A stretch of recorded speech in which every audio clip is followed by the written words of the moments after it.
জাতীয়তাবাদী দলের মনোনীত প্রার্থী হিসাবে এই টাঙ্গাইল সদরের যে নির্বাচন হয়েছে আজকে, সেই নির্বাচনে টাঙ্গাইলের জনগণ শহীদ রাষ্ট্রপতি জিয়াউর রহমান, দেশনেত্রী বেগম খালেদা জিয়া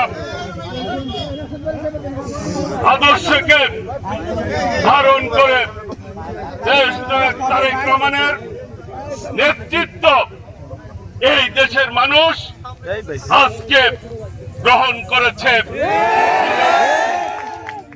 টাঙ্গাইলের জনগণ আজকে ঐক্যবদ্ধভাবে আমার প্রত্যেকটি নেতা কর্মীর অক্লান্ত পরিশ্রমের মধ্য দিয়ে আজকে আমরা বিজয় অর্জন করতে সক্ষম। এই বিজয় টাঙ্গাইল সদরের আপামর জনগণের বিজয়। আমি যে প্রতিশ্রুতি এই টাঙ্গাইলের জনগণকে দিয়েছি বিগত দিনে, আমি প্রত্যেকটি প্রতিশ্রুতি ইনশাআল্লাহ বাস্তবায়ন করব। আমি আল্লাহ রাব্বুল আলামিনের কাছে আমি কৃতজ্ঞতা প্রকাশ করছি। আল্লাহ আমাকে সহায়তা করেছেন এবং আল্লাহর রহমতে আমি এই বিজয় অর্জন করতে সক্ষম হয়েছি। আজকে বলতে চাই, এই বাংলাদেশের জনগণ আজকে ঐক্যবদ্ধ হয়েছে স্বাধীনতার সার্বভৌমত্ব রক্ষার জন্য। যারা ৭১-এ এই দেশের বিপক্ষে অবস্থান নিয়েছিল, যারা এই দেশকে চায় নাই, এই দেশের স্বাধীনতা চায় নাই, সেই শক্তি তারা গুপ্ত অবস্থায় আজকে বাংলাদেশের রাজনীতিতে, বাংলাদেশের এই গণতান্ত্রিক প্রক্রিয়াকে তারা ব্যাহত করার চেষ্টা করেছে।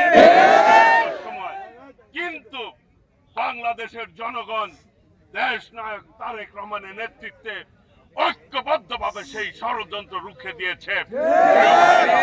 আজকে বলতে চাই, আমরা সকলে মিলে দল মত ধর্ম বর্ণ নির্বিশেষে সকলে মিলে এই টাঙ্গাইলে ঐক্যবদ্ধভাবে শান্তি প্রতিষ্ঠা করব ইনশাআল্লাহ। সকলে মিলে আমরা এই টাঙ্গাইলকে একটি আধুনিক টাঙ্গাইল গড়ে তুলব ইনশাআল্লাহ। যারা আমার জন্য কষ্ট করেছেন, শ্রম দিয়েছেন দিন রাত্রি, প্রত্যেককেই আমি আমার অন্তরের অন্তঃস্থল থেকে আন্তরিকভাবে ধন্যবাদ জানাচ্ছি। আমি আপনাদের সেই শ্রমের মূল্য হয়তো দিতে পারবো না, কিন্তু আগামী দিনে ইনশাআল্লাহ আপনাদের যে কোনো বিষয়ে আমাকে আপনারা পাশে পাবেন। আমি আর কথা না বাড়িয়ে আমি সকলকেই আন্তরিকভাবে ধন্যবাদ জানাচ্ছি এবং আপনারা দীর্ঘক্ষণ অপেক্ষা করছেন। সকাল থেকেই, গত রাত্রিতেও আপনারা ঘুমান নাই, রাত্রি জেগেছেন। আজকে দিন থেকেই আপনারা ভোট কেন্দ্রে থেকে ভোট পাহারা দিয়েছেন এবং রেজাল্ট নিয়ে ঘরে ফিরেছেন। আজকের এই বিজয় টাঙ্গাইলবাসীর বিজয়, সদরবাসীর বিজয়।